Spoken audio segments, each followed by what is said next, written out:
Ari ako subong sa Parara guys, kay naga-crave ako kang talaba. Kag ari pinakagwapo nga manog baligya sa talaba. Si JR! Hello JR! Ano apelido mo? Bay lang nga apelido ah.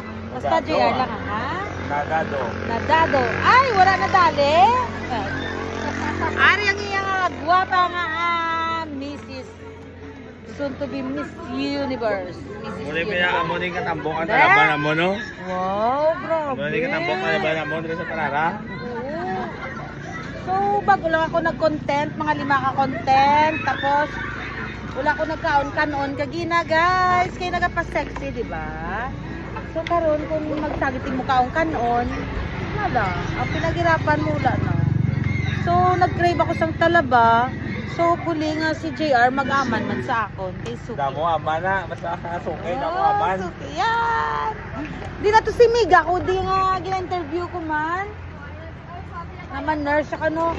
So guys, kung gusto niyo, ay si Pital, di na nila to? Si Pital, di na to sila? Adlo sila yung vlog ko? Vlog May ko? customer pa, may ka baka maprutas. Ay, grabe sila.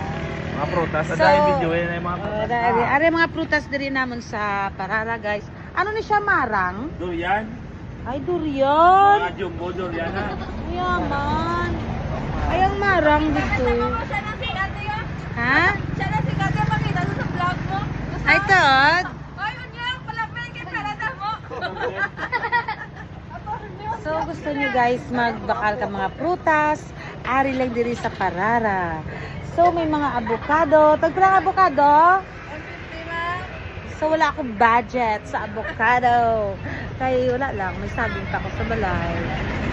Ayan. So, kanami diri guys kang talaba diri sa Parara. Kay kanami isang ila timpla. Wala man ako silingan nagapabor no, kay para riyas man lang ina. Joke lang naman naman. Wala ko pa na ano no. Sige dala.